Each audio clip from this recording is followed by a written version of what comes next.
Budget and Finance Committee, and we're talking today about coming up with a capital asset plan. Mark, do you want to? I mean, I did read the memo, but I don't know if you have other things to say. Well, I'll take a couple minutes. Just again, this is something that it's been talked about for a while, and the big thing is we've got a lot of different source documents, but no one-stop shopping. So this got onto the priority list. So we're kind of trying to outline a process here to kind of connect the dots and bring all these documents together, and not necessarily in total, but take what we can from each of the documents and assemble them, and then build a little more detailed capital asset type plan. I know Trustee Amenta, you provided a couple samples of things that you had found, and we've looked at that. I know Rebecca also provided a sample of something that she found, and so we're going to try to emulate a lot of that to the best of our ability. The key thing that when I was going through this, kind of preparing to assimilate all this information, is trying to identify the multiple different types of assets we've got. So we've got a number of different asset classes, from the sewer and stormwater, water utility infrastructure, roads, alleys, streetlights, parking lots, buildings and facilities, parks and equipment, and then vehicles and equipment. So yeah, I wanted, looking at that list, Mark, I mean, one that's not on here is street trees, because we have we have a lot of issues with just canopy management, forestry management. I don't know what the technical term we'll use, but I mean, I think they're kind of a separate. And the other one that I think we want to make sure to keep on here is the what are those things called? The groins at Atwater Beach, repairing those so we don't lose the beach. And I don't know if that, I mean, I guess that would fit into parks infrastructure, but I mean, that's like one of these major projects that's out there that we want to keep in mind, not let it fall into the ether. Sure. I've just made a couple notes here on that. Go ahead. Sorry. I think the vehicle document that we did, where it was like one page that gave you kind of high level all the information about that particular asset. Is that sort of the vision that you're thinking? Because I think that would be helpful as we're going through things. Yeah, for buildings, that would work great. Parking lots, perhaps the same. When you get into some of the more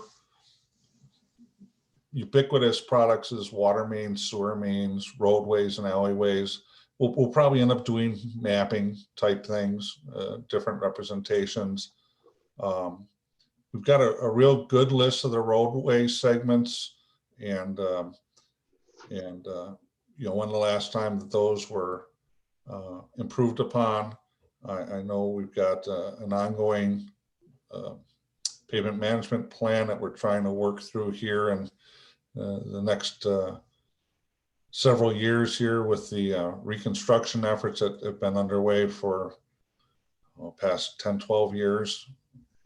So, we'll have to be tailored to the type of asset that it is. But yes, we're looking to try to get something, again, where you can see at a glance and take a lot of information out of it, as well as then, look a little deeper and look at, what I would call sustainability factors. What ratings do you want your roads in? What condition do you want your facilities in? Where are we now? And that'll have a lot of sub schedules with that. So that's kind of the model that I saw from Trustee Amenta and Manager Ewald, and I'm looking to kind of build along those lines with the village assets. I mean, I thought this, the various steps that you had were a good one. I mean, just starting with asset groups and then just a listing is a good place to start. So that's step one. Step two, address in terms of life cycles, replacement or maintenance costs, and sustainability objectives. I mean, the one it seems like the one we've got the most on is the vehicles.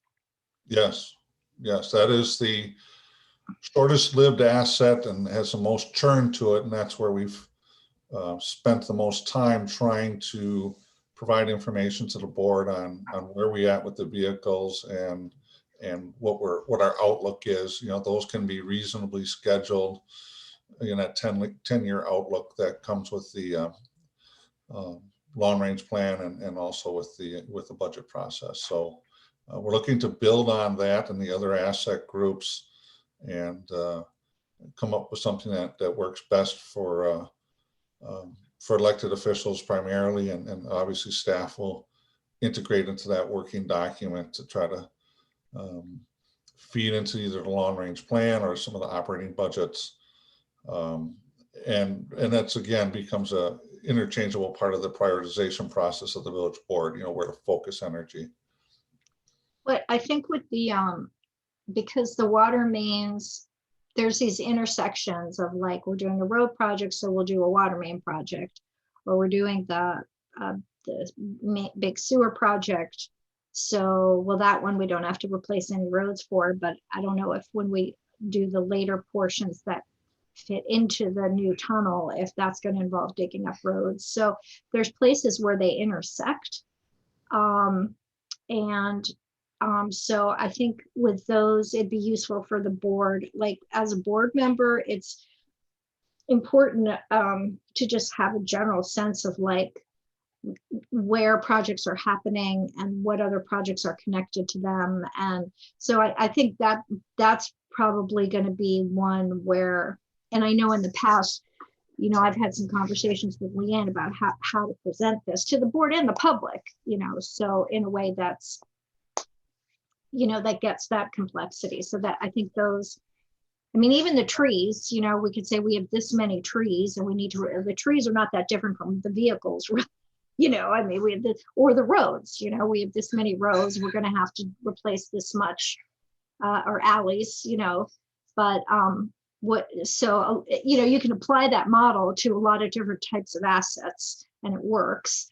But the problem where it gets more complicated is where we have things that intersect and where a project, you know, means that we have to address a different type of infrastructure at the same time, you know, so that's, I'm not sure how to do that, except maybe in terms of road reconstruction, because that's when we tend to do the water, do the trees, right, Leanne? And, you know, we tend to do a lot of things at that time. They're not really streetlights that I've known. I guess at Wilson, we did do streetlights. Comment on some of that? What? I was just asking if Leanne wanted to comment on that, but certainly, you know, I think that's the objective, is to find ways to present that information as straightforward as possible. And a lot of times some visuals help show what's coming, how much work is being done. Is it just roadway? Is it road and water? Is it sewer and water? Is, you know, all sorts of possible combinations. I know Leanne has been putting together a lot of materials that have helped me understand that, but again, integrating that into a master document is really our goal here. Well, it seems like it varies. Like sometimes it's the road project is the primary project, and then other things come beneath it. And other times it's the water project. So maybe we'll redo the road because the water, you know, so it varies in terms of what is the, you know, primary reason we're doing a project. Yes. But yeah, so I just agree. I mean, figuring out how to present that is going to be a little more complicated. Yes. Yeah. And I do think this will be helpful if, you know, I'm thinking of the damage that was done from that storm. to the water, to the combined sewer on Lake. I think that this will be helpful to, be able to sort of reference and then be able to see where that like fits in to everything else. So, having this, as things come up, we can then be like, well, we're here, and then we can layer this in down the road kind of thing, or maybe we can't, if that makes sense. Yeah, I mean, you've got planned improvements, and then you've got response to system failures of some sort or another, and the balancing act is to try to minimize the system failures by doing more planned improvements. It's not always attainable. There's no crystal ball to tell what water main or what sewer line may have a particular challenge, but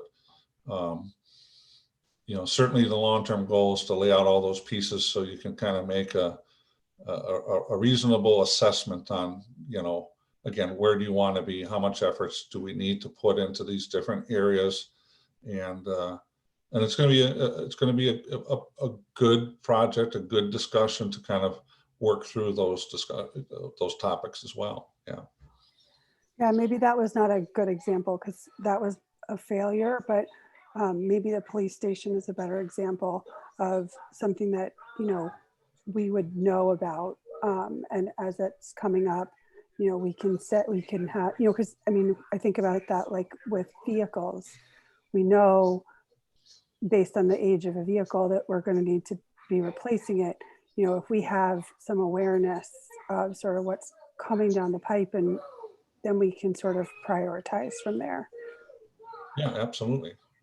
That's the goal. I mean, staff tries to do that in the background, but it's not always apparent because we're pulling from many different documents, and the goal is to bring it together so that, again, kind of a one-stop shopping on how some of these pieces interrelate and work together. And of course, you've got to manage your workload for both the impact on the community, as well as to, you don't want to do a new road and then tear it up in 3 years to do a water main, right? You need to coordinate your activities where you can. And so absolutely. I noticed the library, they did that, HGA did that systems analysis of Village Center, which I thought was pretty interesting and a kind of useful document when talking about buildings. But I don't know if it was in the memo in the packet or in the HGA memo or a village manager's memo that like, no, we wouldn't use this, because I thought that was exactly the kind of description we need about each of the village owned buildings, like what in a description of, how old is the roof, what's the condition of the parking, what's the condition of electrical, plumbing, blah, blah, blah. Yeah, I didn't read that, but I know we are doing a facilities condition assessment. It's in the 2021 budget that'll focus on Village Hall and public works facilities. So I'm sure we'll take guidance from all sorts of sources on how that all comes together at the end of the day. I know Joel and Leanne have done some preparatory work on some of the facilities and some of the historical records on when things were done, but it's certainly not to the point that can be presented like that document was. So that's what I think we're hoping that facilities condition assessment can help improve those basic facts and kind of put things into a broader perspective and a planning type document, or at least something that can be developed into a planning document. Can we hear a little more detail about, like, is that going to address each building system? Leanne, I don't know if you're on the line. I haven't had any specific comments or discussions about that project. Do you have any additional info? Unfortunately, I really don't. Rebecca is drafting the RFP for that exercise, and I haven't seen a draft yet, so I'm afraid I really can't provide any intelligent comment. I would imagine it would be at least per building, and then maybe some site condition type things for DPW, and obviously Village Hall is a single building. Yep, that would match the conversations we've had. I mean, we've had conversations about mechanicals, electrical systems, plumbing systems, roof, window doors. We've also had conversations about exterior hardscape, which would be, you know, your approaches, your parking lots, sidewalks, and then exterior softscape, which would be your landscaping and any irrigation systems. So we've talked about everything and how we can bucket things. But like I said, that's she is drafting that RFP, and I don't recall, but I believe she said to expect to see a draft within the next week or two, because I know she's got it slotted for, I believe, March review by the board. And that's going to be every village-owned building? My impression I can't- was DPW and Village Hall. Oh. That was my understanding also. Okay. I mean, I don't think anyone on the board expects this to be like, you know, done in 1 year. I mean, I think everyone, I mean, I recognize, I shouldn't speak for other board members, but I recognize that it's probably, you know, a process that will take some time in order to collect this information. But I do think, especially as board members turn over, you know, I mean, I remember like when we were talking about street lighting and being like, oh my God, you know, we probably have millions to do in street lighting. And then trees, oh my God, we have like millions to do in trees.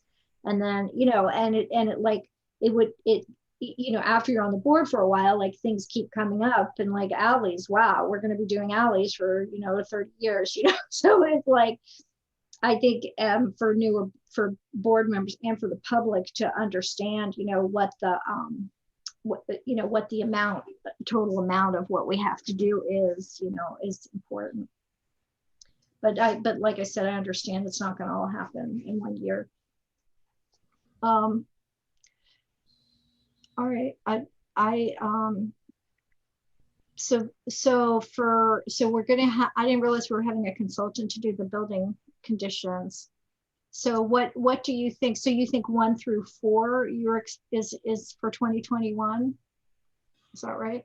Well, I know I can get 1 and 2 done in the next 2 to 3 months. For, you know, I mean, we just have to knuckle down and find a way to present that fundamental data. Much of it's in GIS. Again, you know, we want to translate some of that to some sort of methodology that's a little more clearly communicable if you're not in the GIS system.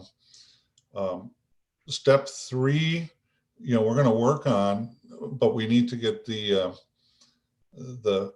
facility condition assessment completed, and then that feeds into wrapping up step 3. I don't know the timeline on that, but you know, that's going to be later this year. So that the real goal is to have a good working first draft document before we get into long range planning next year. Mm-hmm.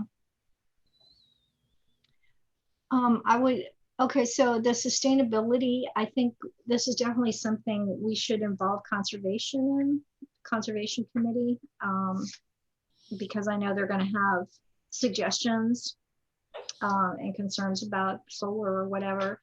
Also on park infrastructure, we don't want to forget about natural areas like the hiking trail between Estabrook and Hubbard, where we have the species, the native species, and where we've gotten the grant for that trail and the species. I mean, is that considered a park, or I don't know what that's considered, that trail by the river? Integrate that into that parks and equipment category, absolutely. Yeah, and also the nature area, you know, down the the little area down by the lake. Mhm. So we don't, I mean, we have these little pockets of nature that we don't want to, you know, forget about. Right, right. Yeah, I think it'll be, I think you know, I think this will be useful. It'll be useful for the board to be able to make some decisions about, you know, where they want to go with things. I don't know, Jessica or Arthur, do you have any questions? I was just wondering if we would see any, like, will you come back as you're making progress through the steps and just give any updates? Yeah, I certainly plan to present the kind of like preliminary consolidation of steps 1 and 2 sometime later, late spring probably, or at least give an update as to where we're at on that. You know, we'll see how quickly that can happen. I'm going to take the lead on that, but I also need to pull off time from Leanne and all her projects for her feedback and input and participation in that. So we'll see what we can get done here in the next maybe 3 months, come back and kind of give you an update, and then again, take a look at our timeline and provide some updates on that, and you know, really kind of get the ball rolling on this integrated capital planning document. I just want to acknowledge all the time and energy put into this, and I think it's very, very much appreciated. I could assume that this is very time consuming, but I think in the long run, this will be a really pretty valuable document for future boards and for me personally. I really appreciate the hard work put into this. Yeah, the other, how are you thinking as the project moves more towards implementation, and you know, we get an engineer's estimate and then we bid it out, and we have a budget, and then we go through construction and the budget is either more or less than we actually need. So, I mean, this is not the same as a budgeting, but the other part of this that I think would be useful. So for example, the police building, like when we were first considering it, there was a certain budget that was told to the board. And it would be great to have like a digital file folder, right? Where here's the presentation that we got from that. Here's what we bid out, which I mean, I personally found the whole bidding process on that project very confusing, the way it was done, you know, with the construction build or whatever it is. But so we got, you know, but then, because then as we went on, you know, I remember the guy from Myron saying, and we're like, well, this was the budget we were told. And he was like, well, I never heard that number. And, you know, and then it ended up going up and up and up. So is there a way, how do you see, I guess that's the link between this stuff and the financial plan, is having a way for those particular, I mean, that a lot of the road projects are just kind of pretty, it's the same process. We don't seem to go way over budget or under budget on them. You know, they just kind of keep rolling. We don't, but I mean, I think some of the building projects there, you know, there can be more of an issue of like budget versus, especially when we're doing construction build model rather than a bid model. So I guess I see that as the final piece connecting things. You know, because I would go back, and of course we had a lot of personnel turnover too. So Rebecca wasn't around when it first started. So I was going back and pulling that presentation that we saw like 5 times about, and I don't remember the exact numbers of what the construction estimate was. And anyway, it just got very difficult to track. It was confusing to me as well. So obviously a real opportunity to learn from that. We have discussed some behind the scenes back office sort of tracking.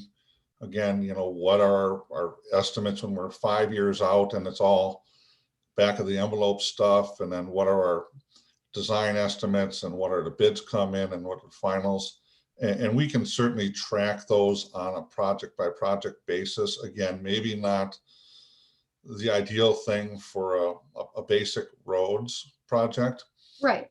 but facilities and other things, you know, I mean, Wilson Drive is another example of a project that was very, very complicated and a lot of different discussions and metrics that went into it. And it was, you know, it was a lot of work to try to lace in, you know, what happened where, when, how, and then you get the bid documents. And you know, so that's definitely an opportunity that we can do some project recaps on and keep those on file for reference, so that it also helps everybody judge what future projects might bring as well. Yeah, it's good information to have, but also from the board perspective, like you know, the last time we were briefed on something, it was 3 million. And then, you know, and then things are moving along, and I know no one's thinking, oh, we need to go back and brief the board necessarily. We're not the project managers, but then, you know, then if it comes back at 5, then it comes at 5 million and you're like, what? You know? So it keeps us from getting surprised. You know what I'm saying? Absolutely. So, and I mean, we've talked about this before. I don't think there's like too many projects that we would need to be tracking at that kind of level. I mean, yeah, Wilson Drive was probably one. The police station was definitely one. The fire station. Although that was, we didn't even really do that construction. They did. So. Right. No, absolutely. Certainly an aspect of that we can build into our processes, and it's, again, it helps everybody to have a certain reflection on that, and helps everybody manage, again, those long-term expectations and prioritization. Right. All right. Is there anything else? Do you need anything else from us, or? I think at the moment it's just, again, I've got to get through my audit here coming up in a couple of weeks, and at that point I can shift to start getting documentation together, and then as we can need some additional help from our Public Works Division to, you know, decide what the best way to present some of this is going to be. You know, we'll work through that as quickly as we can, given all the other things that'll be going on in the construction season for them. I know, you know, I'm just thinking about who some other partners are that we want to keep informed, and I don't know if the CDA might need to be in on some of it. I'm just thinking of who other or village groups are that we might want to, and also certainly when we have something, I think it's worthwhile, like getting it out to the public, you know, and letting them know. Absolutely. Maybe having some kind of special village meeting, you know, just about of what all the infrastructure is. You know, I mean, I've always told people it's not that different from all of us, our houses. You know, we have like old houses that have a lot of issues, and the village is the same, you know, and people need to, I mean, and I think for all the complaining about tax rates, I mean, it's important for people to understand how much of the tax rate is related to maintaining our infrastructure, and what we're doing to you know, to make decisions that are going to hopefully reduce costs over time, you know. So anyway, I think it's an area definitely that people we would profit from, letting people know more about what's going on. So, yeah. All right. Do any other members have any questions? All right. No one from the public. Not for me. Okay. You good, Jessica?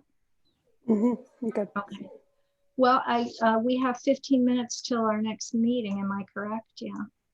Yeah, that's correct. So we're agenda sized for 6:45. So if we want to take a few minute break, Yeah, why don't we do come that? back right before 6:45, that would be great.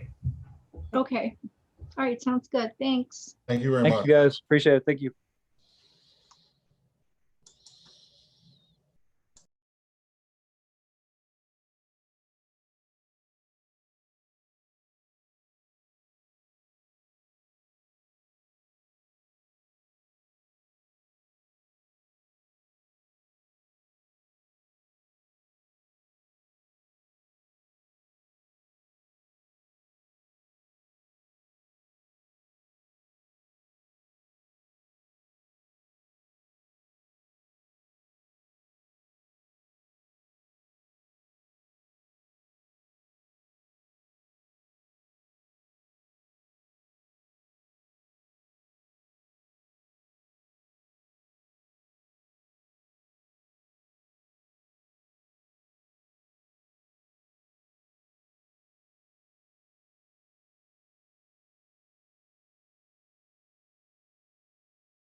So talking is challenging, so I'm going to have David chair the meeting. I had oral surgery today, so Oh, you could. um, Look at you, Jessica. Oh, my Lord. so I'm going to turn my camera off. David, I will be here. I would look like a chipmunk. Oh, 2021's been an amazing year. oh my God. You're getting it all out of the way now. I don't think there's anything, I mean, well, I shouldn't say that. Knock on wood. You still have the, is the Novocaine still working, or are you? No, it's just swelling. But so if you want to chair, Sure. and I will be here. Okay. Thank you. All right, I'm really glad that we're finally talking about open records and a policy regarding open records.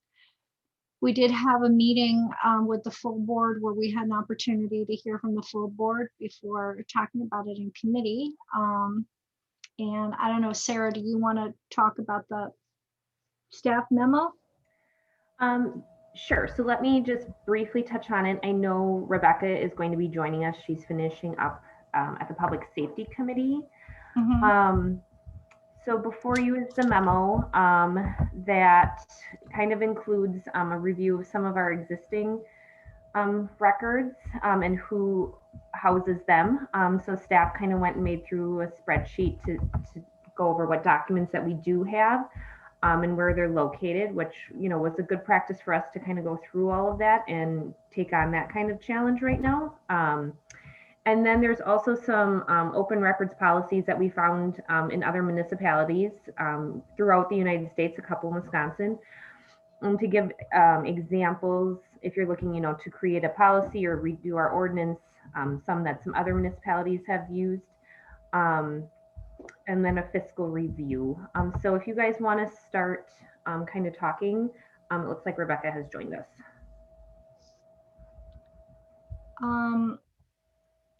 Okay, well, it seems a little overwhelming because it seems like there's a ton of different types of records. Where are we with the records management system? I mean, I'm recalling that the bids came in kind of high, or cost estimates came in kind of high, and we sort of said, no, we don't want to do this right now. Is that right? Yes. So there was a little, so at one time the board wanted to move forward with document management, and then it kind of transpired into agenda management, which are slightly two different things. So the village does have a current document management system that they put into place. I want to say maybe 8 years ago or so, 10 years ago. It's been a couple clerks already prior to me. That it is very outdated, the software. It probably needs a little refresh and some up, you know, to be up to date. I know there's records stored in there, you know, a lot of like contracts and things, old agendas, things like that, that they had started doing. But the software does need to be updated. So that's kind of where we're at right now. Looking to, you know, if we want to put that in the budget in the future to kind of do that update on something we have, or if we want to go out for a full RFP into a new system. But we do have something in place. It is just very out of date. I mean, because I know we talked about this in regards to the police study too, that if we want to, how we think about storing data and keeping our records, like if we keep records that are digitized and that are easily searchable and easily redacted, like we have fields, you know, for the data that might have to be redacted, you know, all of this, it can make the actual response to open records requests more efficient, right? So, but it seems like, so it's, I think this is a good start because we sort of have to look at, well, what records do we have? Although this list of records, I mean, it seems like we might want to start with what are the most frequently asked for open records, which I'm guessing would be like police reports, right? And then like emails seem to be stuff from emails from the village server seem to be the other. Yeah, and planning and development get a lot of like property file questions. So those, they're a lot easier to produce, a lot faster, but those, I would say they probably get 1 or 2 a week on those. So that's like, oh, here's my house. When was Like a the permit last pull, electrical yeah. permit pulled or okay. Yeah. And so, okay, so for, so yeah, Sorry. I mean, I wonder if a way to narrow this down is to start with the types of things that we get open records requests. I'm sorry, go ahead, trustee Carpenter. I was just going to ask, so if somebody asks, like your example, Sarah, that is considered an open records request? Or is that, It is, we do treat it Okay. like one, yeah. okay, I wasn't aware. Okay, thank you.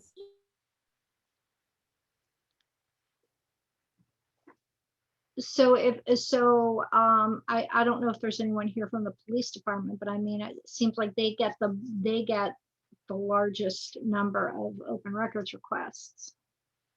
And are there reports on paper, or are they entered into a computer system?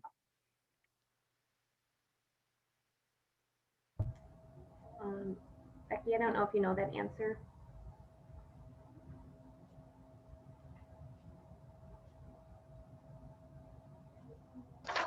Just looking at the sheet.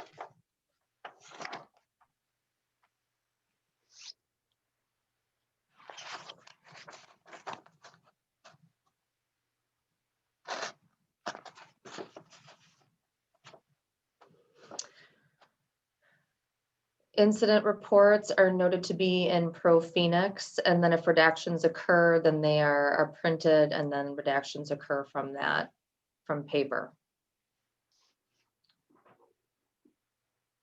I mean, I'm thinking we could probably look at like the top 5 types of records that people ask us for and start thinking, okay, how can we digitize them? How do we organize the data so we can, both manage it easier from an internal perspective and make it easier for open records to respond to open records response requests. So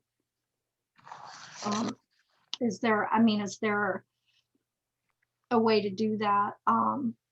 Because this list that was provided is so extensive. I mean, it seems like we would need to, there's pages and pages of them. 5, 6, 7, 8. There's 7.5 pages of types of records. So how many of these are actually like really relevant to open records, the general requests that we get for open records?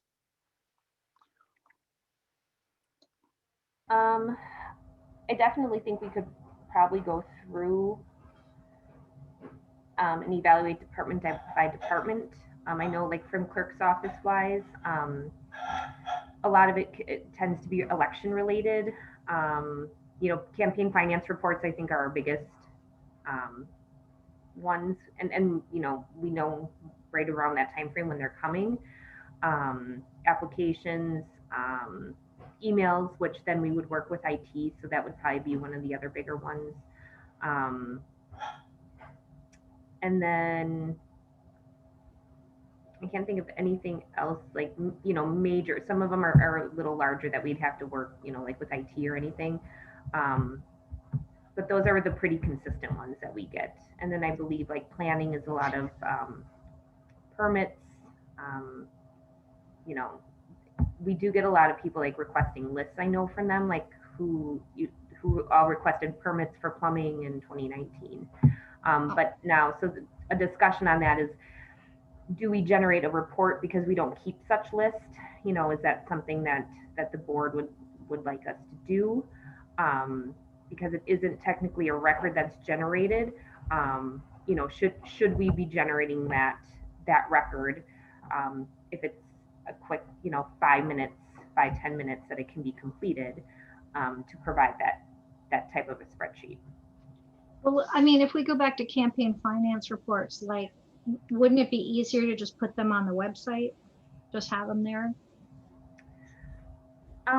Well, so campaign finance, I already, once I receive them, I scan them in. So anybody that requests them, unless they request them by paper, I can usually send them in an email within 5 minutes. It's 5 minutes. So those are pretty quick. That's something I guess we could discuss. I do know, it would have like banking information that I'd have to redact on it, potentially. So that's the only thing.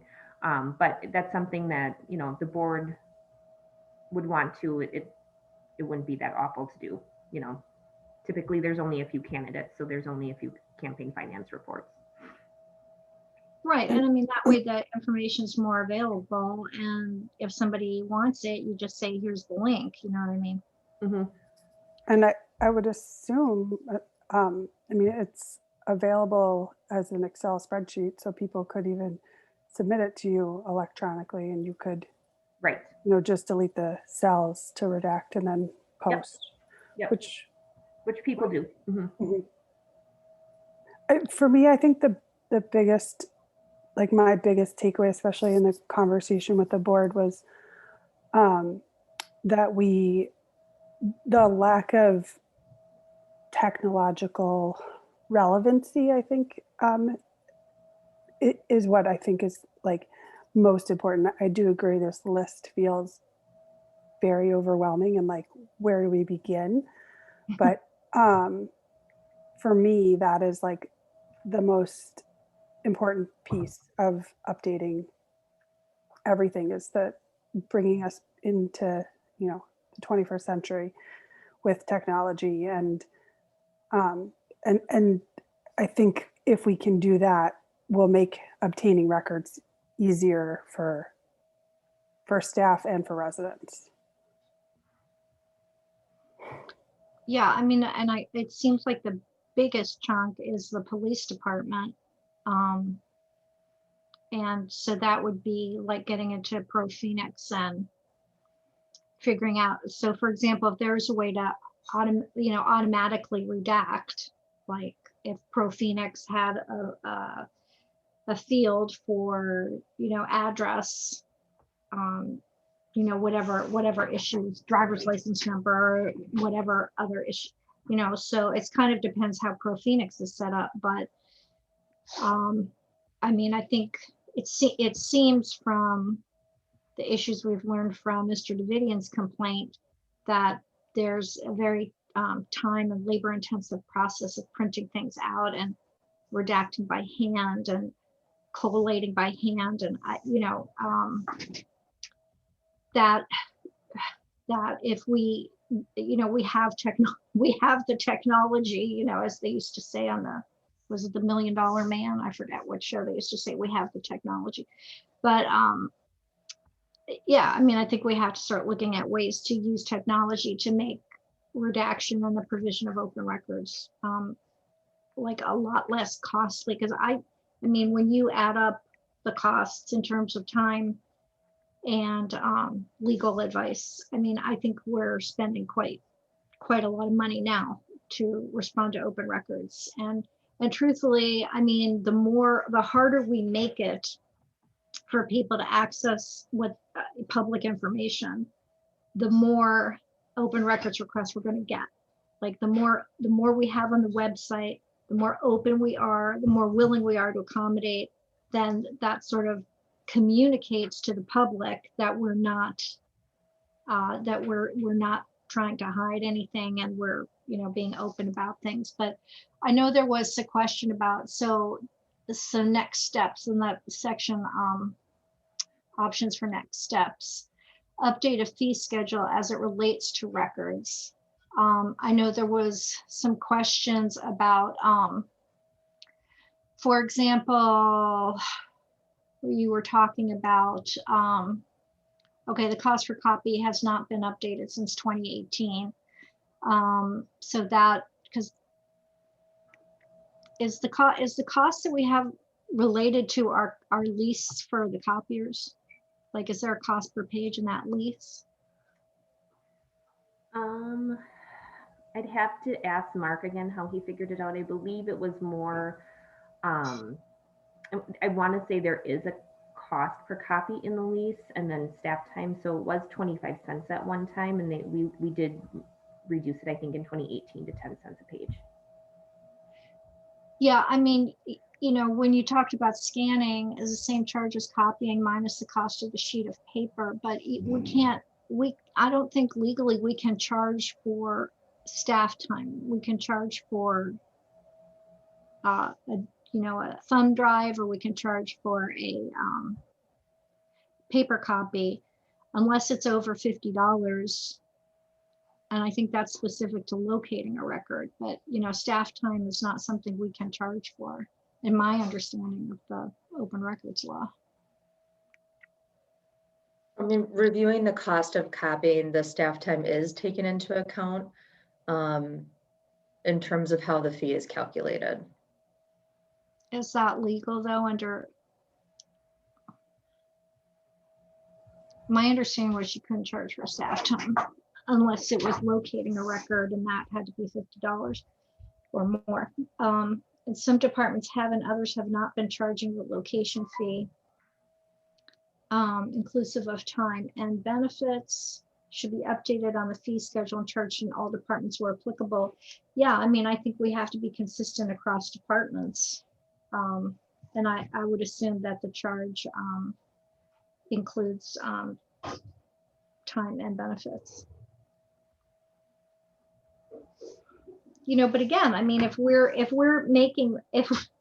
our processes are so outdated that it takes someone 5 hours to, and $200 to access a record that other places and that we could easily have in a digital format and get into minutes, that's kind of more on the village, I think. So I think our efforts really have to be towards making data accessible and in a digital type format. So, I mean. Can I ask a question about the storage when it comes to digital? Because I can see the relevance to digitizing all this, but with that comes a cost of storage and maintenance to that storage, and then where does that storage live, and then security for that storage, because we're going to have a lot of really valuable, important documents digitized. We're going to have to make sure that we do have some higher level security for that information as well. Even though I'm just kind of spitballing here, but we have to start thinking about then if this all goes digital, it's not just a file folder and a box. It's drives, it's servers, it's all of that. So just want to be cognizant. It might not add up in the first 2 years, but after 20 years of all this information, it'll add up, quite significantly. Yep. So if you go with a document management type system and company, typically they handle the storage and help you with that situation. So it depends who you go with, but if you go with some of the more well-known ones, that is kind of worked into their fee structure. Storage, security, yeah. And security. Mm-hmm. Okay, good. Yeah. So I think we have to check about whether we can include staff time in copying charges. I think there was a question in here whether the board I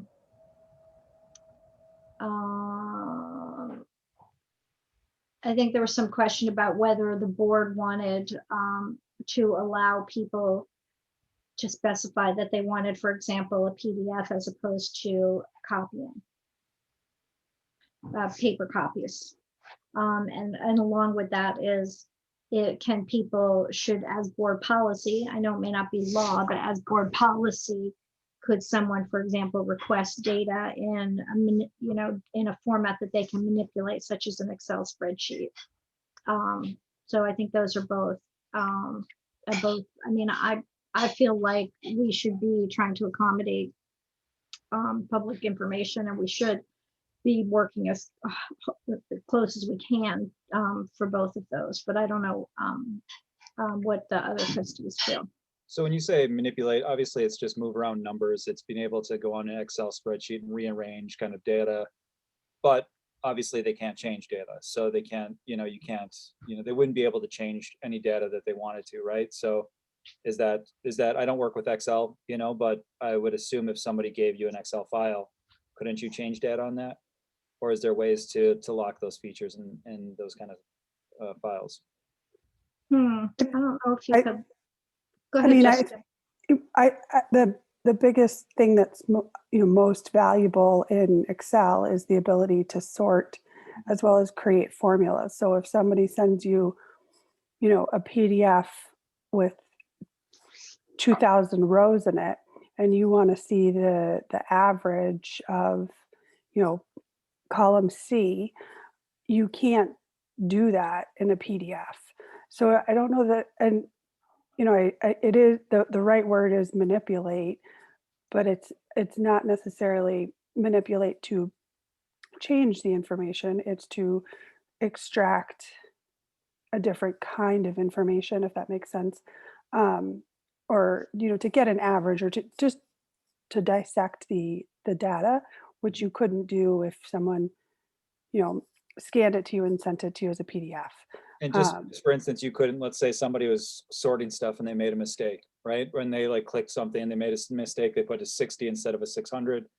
And then they're going through all those 2,000 rows, and maybe there was an accident that happened, but then those numbers would kind of reflect differently on what was actually the public record. So I just want to make sure that if that's the case, if we're giving people these documents, they cannot accidentally change information, because when you're dealing with the 2,000 rows or whatever, there's a highly likelihood that you could accidentally double click or add things twice, and things, accidents happen all the time. So I just want to make sure if those kind of files we're giving out, residents can't accidentally, change the information, and then all of a sudden it reflects differently to what's on record. Well, they wouldn't change the source information at the village. Right. I mean, we're just giving them a copy of Okay. a bunch of numbers.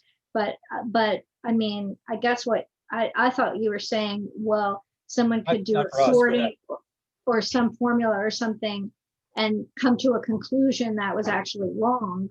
That's what I mean. They, Not with the village, but with the information that the residents. right, they would come to a have. conclusion that's wrong, That's wrong, because or they would change the number in the database. Mhm. But I mean that's why, I guess if they said something like that, then it would be on the village to either correct that, or I don't know. I mean, yeah, the data's out there. I mean, we could also give it as a PDF, and the person could either, there are ways to convert PDFs into different types of files, or somebody could sit there and type everything in and do the same thing. I mean, I guess I'm not sure. I mean, I guess it's like what level of access we're willing to give, and what, are we going to make it easy for people or hard for people, and what of data about village government, what is, how easy, it's like how easy are we making it to give what level of access to people who are interested in it, I mean, I mean, my feeling about it is we're here, doing things for the public. It's taxes that are paying for collection and maintenance of this data. And if and in Wisconsin, we have a pretty robust open records law. And so if someone is asking for something, I feel like that should be a value of village government, is to provide it. But, that's just me. Yeah. I think So for example, this question about scanning, is it, if somebody says, I don't want a paper copy, I want you instead to stand at the copier, and instead of copying, I want you to scan it as a PDF. We can't really collect any fee for that, whereas we could for a paper copy. So I mean, I think we'll have to check on that. I'm not, I think, staff time, don't we have to just get clarification on that one? So one of the things that I was learning after or looking at some of the other examples from other states is that people are actually charging for scanning. It was identified in a number of other policies, some of which are attached to here, but I'd be also happy to follow up with that guidance on the inclusion of staff time. I mean, I'm looking in the compliance guide on public records. I'm pretty sure you can't charge for staff time. Tr- Trustee Menta, Yeah, go ahead. I know, I just saw that Jeff Davidian had his hand raised, but I don't know if. Oh, okay. Mr. Got it. Davidian, do you want to make a comment? You need to unmute yourself. We may have answered his question. Sorry, I'm sorry that I could not find the unmute button. When you get a spreadsheet, you can erase the whole thing, but it doesn't affect the master copy that is the original that the village has. What people do with their records is their business. You can't ask them if they want to alter it. They can alter it if they want to. It just loses value. You know, you can have an incorrect copy, but it's not in anybody's interest to do that, and it's not a reflection on the village if somebody ruins the copy that they have. I just wanted to put your mind at ease that people, for example, That's a great point. That's a good point. I For totally get example, it. Totally understand. if you, when they talk about dead people voting, they get a list of all of the people that have died, and then they get a picture, a list of all the people that have voted, and they sort those. First, they join them, and then they sort them, and it pops out a list of people who are dead who voted. That's the value of having it digitally. Instead of having 1,000 pieces of paper where you do it by hand, you can just put it in Access or put it in Excel and sort it, and it does the work for you. If you want people to be able to help you doing that, they can do it, or you can not understand it, but not have the benefit of people helping you to run the government properly. That's how I look at it. Thanks for Yeah, listening. definitely. Thank you. No, I definitely see the value in all that, and I just, just kind of thinking, thinking a little bit outside here on the pitfalls to digital maybe, and if somebody were to take that copy and enter something in wrong or rearrange something wrong, and then they had a question about that and they saw a wrong number, and then they had to come back to the village and say, well, I'm getting a 60 instead of 600. Where's the problem? Can you check your records? And then somebody like Sarah might have to go back in and check the records again and go through all that, and maybe send them a new copy. So, and that could go on and on and on, depending on people's level of experience with Excel. So just trying to play devil's advocate, but I'm 100% in for making sure people have access to all the information that they need. So I did look it up in the District Attorney General's guide. Is copy fees are limited to actual necessary and direct cost of reproduction, unless the fee is otherwise specifically established or authorized to be established by law. But what I was confused about was redaction costs. We cannot charge for redaction costs. So. staff time sitting there scanning is something that we can charge for. Well, if it's actual necessary and direct cost of reproduction. Okay. So, yeah. Can I add one more thing? Yeah. When you have files in electronic format, like either a PDF or just to say a PDF, you don't have to print it and redact it. You can redact it as a PDF. That is, when it's on your screen, you can redact it and then print it out redacted. You don't have to print it out and then assume that cost. You can do it electronically. Right. That was sort of what I was saying about the campaign finance report, that, Yeah. you can redact it in the Excel spreadsheet. You can modify the PDF so that it's redacted, and then we don't have to worry about, holding up to the light and Yeah, and all of that. that also cuts the time that it takes for somebody to print it out and then redact it. I mean, it just, and Right. Then fact setting. I Yeah, assume I mean, those things are all simple, but I'd assume that staff would need a little bit more intensive training just to make sure that they're doing things properly on that level. I know it's easy to delete, a word from a PDF or cancel a cell in a spreadsheet, but we just saw what the school went through with their open records. So, I would assume that just a refresher on that sort of digital open records, basics would be helpful for staff, just to make sure if we do start to do that they know what they're doing, and not sending people copies that they can easily undo what you just did. Just So I just want to make sure that That's always our concern, is we just want to make sure it's locked so it can't be undone. Yeah. Right, yeah. So that if somebody could get rid of it and see what was underneath, that is just, we just want to make sure that it's, that if somebody has more advanced technology than we do, that they wouldn't be able to undo it. Yeah, I mean, I think it goes back to, like I've said, like how if we can bring up and modernize how we keep records, then a lot of this stuff should become a lot easier.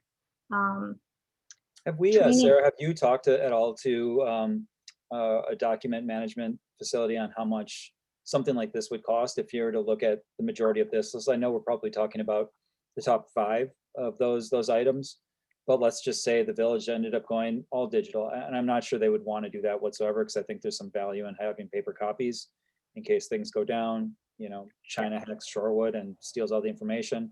But do you know costs involved in digitizing and that's security? So to upgrade our current system right now, I want to say it would roughly be under 10,000. I don't know an exact cost on the top of my head. That would be to upgrade what we have for Laserfiche.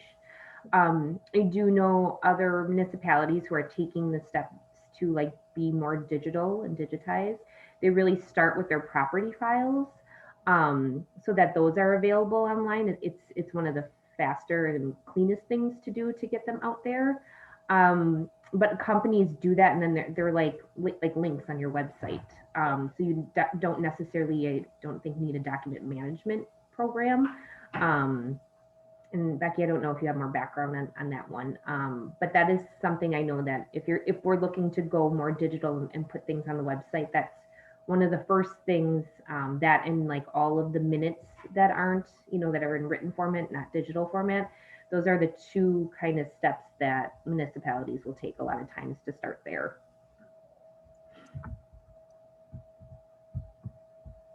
I guess what can we do about, well, we don't have Chief Nimmer here, but I think, and I know that public safety is talking about records management, but I think we need to ask them to be thinking about open records while they're making recommendations on the police department and records management there. So access to records, personnel, scanning, photocopying, smartphone devices. So you're talking about not the village providing it, but providing a paper copy and a member of the public being able to take a photograph or scan it. Correct. I think the legal case that was brought up of original voting records, I can understand a concern there, but if it's something is already a copy, that, that's, I don't have a concern about that. I think it was also in the police study, he said, like the way the libraries have copiers available in the lobby that people can buy a card and use. That was one of the suggestions in the police study, to have a copier there so people can make their own copies, so they don't have to have it take up a staff member's time to make a copy.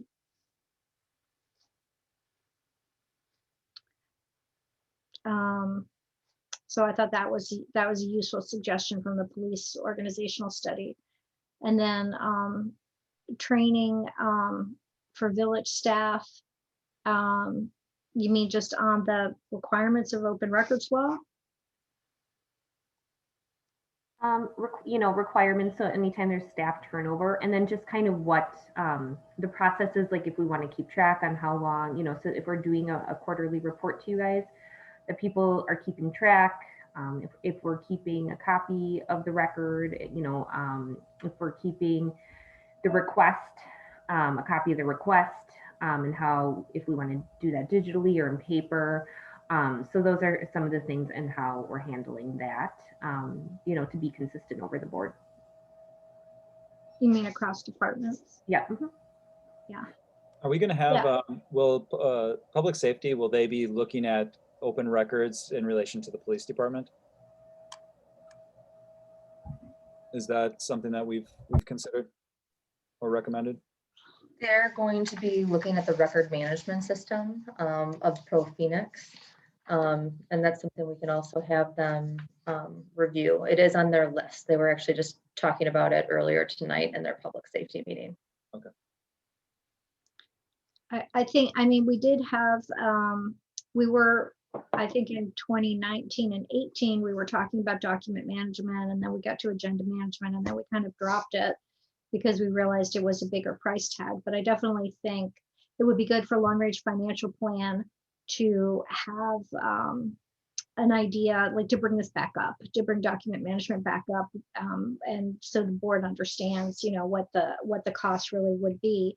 But also at the same time, I mean, some of these options for next steps, record retention schedules, inventorying records, and internal record locations.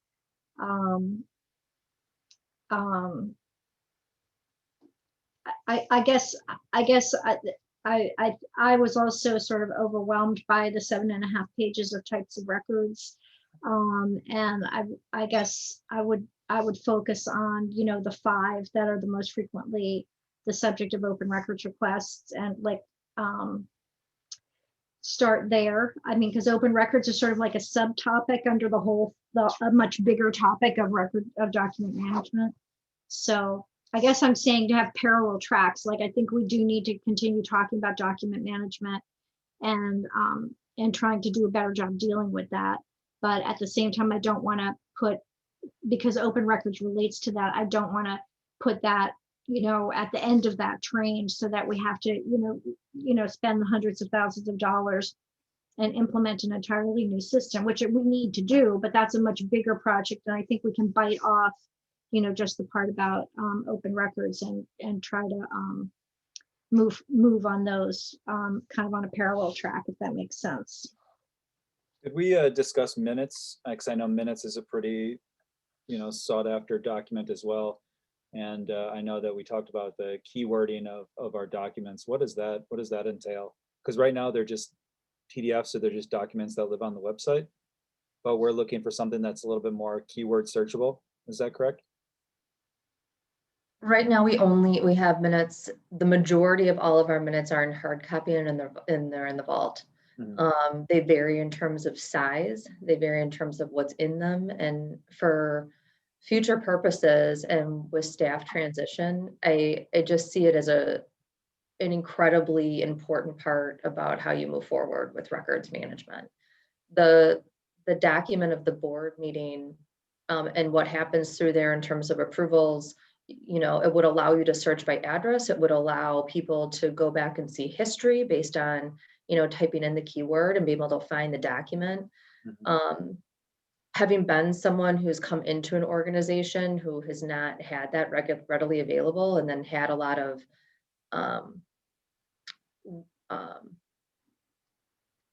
consistency in terms of its filing, Mm-hmm. It's a struggle. And I anticipate that the staff will continue to turn over. So you have to build in that continuity for the future. Yeah. You want to prepare, whether that be from the staff perspective or from the board perspective. Sure. I just see it as being incredibly critical. Outside of this discussion, before this discussion ever came to the forefront, it's something that, if you'll ask Sarah, it's something that I talk about a lot.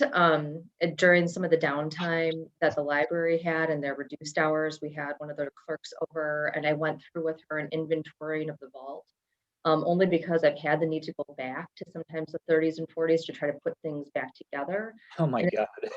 Well, and it's 1930. it's difficult to find. Yeah. And much less you know, when documents get that old, you shouldn't be touching them with that level of frequency. So, you know, I've been talking a lot with the Historical Society, who's found a lot of success working with OCI in terms of digitizing, for example, the Copper Dome yearbooks and other documents that they have, because they want to do the same thing that we want to do. We want to provide it online so that people have an ability to look at it themselves. Yeah, so if I wanted to search for open records in all conversations and village history about open records, we could type in open records and there would be all the files and all the minutes that open records were discussed. Is that kind of the idea? It would highlight it by keyword. So it would identify that keyword within the document. It would at least get it someplace closer to what we are now, which is trying to find events that can point you to the right year. Well, that's to- great. I think that would be a very valuable resource. When you mentioned Laserfiche, what is that exactly? Yep, And I know what a microfiche is. That's like a machine, and you put it in the machine and scan through it. What is Laserfiche? So Laserfiche is just kind of the brand of document management that a lot of municipalities tend to use. I know they've come a long way, since the village started with using Laserfiche, and I want to say there's more interaction of what you can put onto your website. Like I said, we haven't upgraded, I think, in 10 years, so you can imagine how outdated even like just searching for something in Laserfiche looks now compared to some of the updated technology that they provide. So they do have a lot of options. I think it's something that the board could look at, or like you said, put in the long range financial plan, depending on what level they want to take it to. So you can go pretty basic, or you can go really elaborate, right? And somewhere in between there. Oh, okay, it's not, but it would still be like scanning and digitizing all those old documents and having them on. Okay, it wouldn't be like you had to go like a microfiche and look up something in the office. Okay. Okay, well, we only have 3 minutes. I haven't done a very good job leading this meeting, but what do we want to, what kind of policy do we need? I was going to ask, yeah, where do we go from here with? Yeah. Two things that I think we could start with would be bringing back an updated fee schedule. I think we could provide some comments and get more detail from the Public Safety Committee in terms of how they could also review the PD records. Because if you look at the estimates last year, the large majority of public records requests actually came from the PD. And then I think internally on our end, I think it'd be a good exercise to go through with department heads to say, what is the public asking for the most? I know sometimes with what you guys hear about as trustees, maybe you're thinking emails, but really that's one of the infrequent requests. So, and get that feedback so that we could bring it back and maybe have some future further discussion. I also think it'd be helpful to look at some draft parameters for access to records, and then also provide some training options, not only for staff, but then to see if there are some modules that we could have available for new trustees as they come on board as well. I know that it's a discussion point that's routinely brought up amongst board members, and I think it'd be good to have that onboarding available. I mean, I think some of these things that have come up recently, like about providing scanning things, providing PDFs. I mean, I'd rather. How are we going to address those questions? So those were specifically in regards to the police, but it seems like we just need some further discussion, because I mean, I believe that the board majority is more in support of allowing greater access and using whatever technology that people are generally used to using, and getting data in spreadsheets, if we have it in spreadsheets, that we could provide it in spreadsheets, for example. Sure. So how do we go about implementing those sort of things as we work on all these other longer term things? Can we start our next discussion with that topic? Can we come with some suggestions perhaps, so that we can lean into that to come with some options? I think that that's definitely a part of the discussion that we can have. I mean, and it would be helpful to do after the fee schedule review. Well, I'm fine with doing that, but it's as long as it's within like the next month or so. I don't want to wait 6 months before it gets back on the JPL agenda. So, but that's more a issue for the two other trustees than me. But okay. Sorry, I know we're running out of time, but I sort of think those go hand in hand. Like the fees, amending the fee schedule is related to what kind of, like how the document is created, if that makes sense. So I do think we need to think about those if we're thinking about them separately, like they do need to be pretty close together, I guess is what I'm getting at. Right. Yep, and I would agree with that. I think that's one of the reasons why I want to go through the exercise of updating that and bringing that so that we can start that next discussion, Okay. but then having it together. But I think we have some, I thought I heard some really good comments today where we have some concrete things that we can come back with, and then an opportunity to continue the discussion, having made some progress. Okay, sounds good. To take a motion to adjourn. So moved. Second, all in favor? Aye. Bye. All right, see you guys at the regular meeting. Hey, Sarah, one last thing. Thank you for these links. These links are amazing in the agenda. God, I love these links. You're welcome. I'm They're glad amazing. they're That is helpful. incredible. This is like thank you. I'm going to say that every meeting because I appreciate them so much. Thank you. It's the little things. Yeah, definitely. Thanks. You're welcome.